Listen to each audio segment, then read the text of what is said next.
Good afternoon, I'm Mike Wargon. Hello and welcome to the Com Radio NFL Draft Show. I'm Mike Wargon. We begin with the opening drive and news right here in Happy Valley.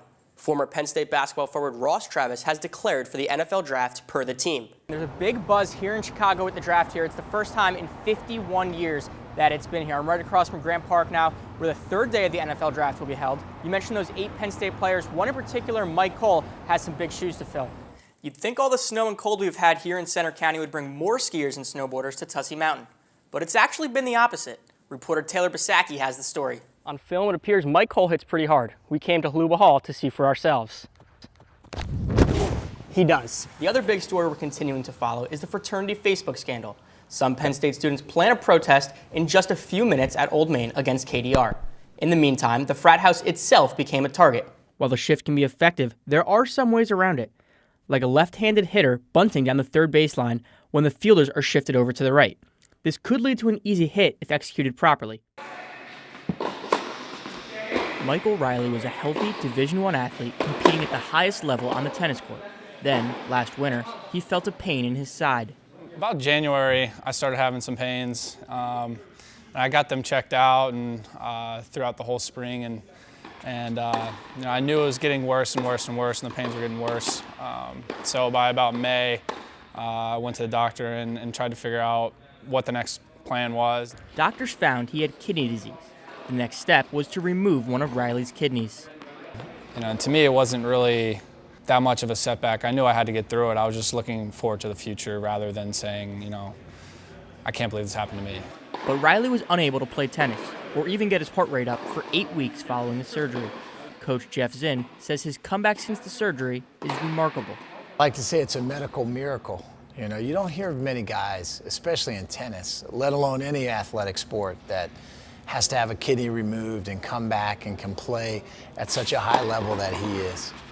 After experiencing the disease firsthand, Riley searched for a way to help others going through similar challenges, eventually teaming up with uplifting athletes. So if you pledge $5 per win, we won 7-0, that's $35. So, it's kind of motivating for us each match that we win. I'm like, hey, you just raised $46 for uplifting athletes and kidney cancer and kidney disease research. Riley's doubles partner Matt Berry says supporting the cause while playing can give you a boost. When you're playing a match out there, you're thinking, well, you could win this for the team, but also when there's a great foundation going on as well, it really boosts your energy out there on the court. Riley is driven by the knowledge there are others whose conditions are far worse than his. There's definitely some relief for me knowing that, it wasn't that bad. And, there's people out there that are really suffering from it, and that's why I took a little bit of initiative to get back to that cause. He's raised almost $4,000 for research and awareness of kidney disease and cancer. In University Park, I'm Mike Wargon for the Center County Report.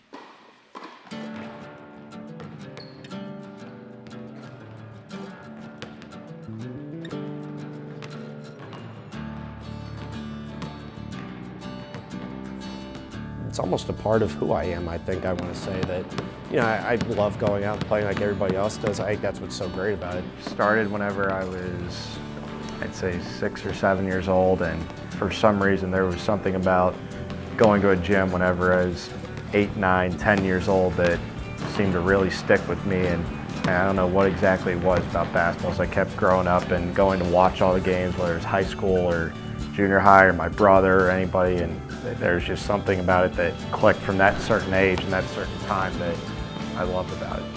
My junior year, it was the day after my 17th birthday, and my mom passed away from her battle with cancer, and it was about a little more than 2 weeks before our season started. She was a person from the time I remember I was 4 or 5 years old. She'd walk around and tell people, hey, Ryan's going to be on SportsCenter one day.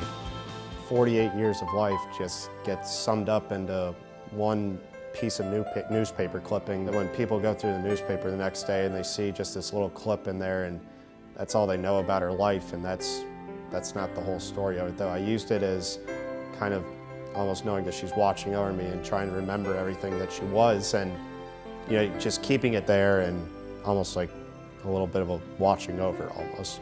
I try to sit there and appreciate everything that happens in life, and I understand that negatives happen, but you've got to understand that it's part of the journey, that you understand to appreciate the highs and the lows because they mean so much more together than when they're separated. So I remember whenever she first had her seizures, whenever I was in middle school, and I remember my dad walking into their kitchen, came up to my brother and I, and frankly told us, you guys get one mother, and regardless of what happens, you had a good one. I'd like to say she's proud of me, everything I've done. It's gotten a lot easier to not think about that as much, but I'd still like to think that if she was here, she'd be proud of the person that I am, and hopefully that I've lived in her name as well as I possibly can. It's definitely a source of entertainment for me now, but just learned so much from it because I know what it taught me along the way. I know the values that you can learn from this game, and hopefully it turns into something for me one day that I can share my message with people that there's a lot that can be learned from this game.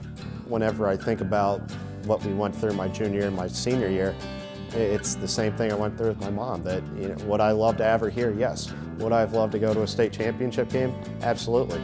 And that's the way my life's gone. I think I've planned it out a pretty extraordinarily way. Have things gone the way that I've planned them out? No.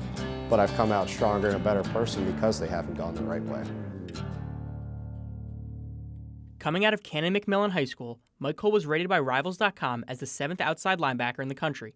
Although Hull held offers from schools like Michigan and Ohio State, he chose Penn State as the place he would spend his next 4 years. Great tradition here, great school, academics, and obviously my dad and my uncle both played here, so it was a pretty easy choice coming out of high school. Hull may have gone into Penn State with expectations of playing his entire career for one coach, as Joe Paterno had coached at the school for 59 years at the time of his commitment, but he quickly found out that wouldn't be the case. Definitely a crazy 4.5 years here for me. Playing for Joe was a great experience. Such a great head coach, demanded a lot out of the players, and taught so many life lessons. The NCAA gave Penn State unprecedented sanctions, including a 4-year bowl ban and allowing players to transfer without having to sit out a year. I was on the fence. I had 3 more years of eligibility left. Wasn't sure what was going to happen to the program. Ultimately decided to stay just because I loved the school, made so many great friends and good relationships over my first 2 years here. I knew what the program was like here with Coach O'Brien. Didn't know too much about the Pitt program.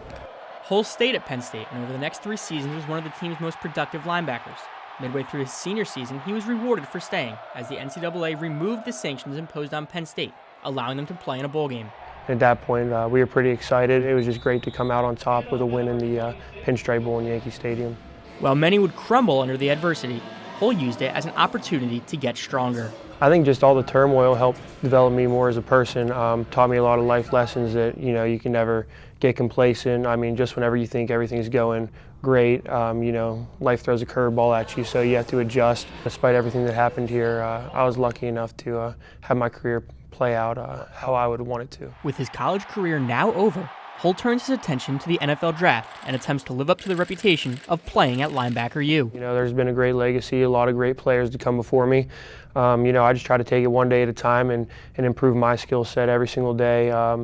It would be great to uphold that tradition, though, and make it in the NFL at the next level. Like those that have come before him, Hull has proven in games just how strong he is. On film, it appears Mike Hull hits pretty hard. We came to Holuba Hall to see for ourselves. He does. If that big hit on me wasn't enough for scouts to see Hull's strength, he backed it up at the NFL Combine when he recorded the second most bench press reps for a linebacker with 31. As comes with the territory of the NFL Draft, Hull was subjected to plenty of interviews with teams before the draft, something he says was a great experience. It was tough, a lot of interviews back-to-back. Sometimes you were there from like 8 till midnight, so it was definitely tough, but I really enjoyed the conversations I had with the coaches. Got a lot of good feedback and had a lot of positive conversations. With the draft approaching and Hull being projected as a late-round draft pick, he has no plans of attending the draft. I'm probably just going home to Pittsburgh, going to relax with my family. Heard from Marty and even Tim Shaw and a couple other guys. Don't watch the draft. It's probably one of the hardest things you can do. While staying away from the draft may sound easy, it's something Hull says he may not be able to do.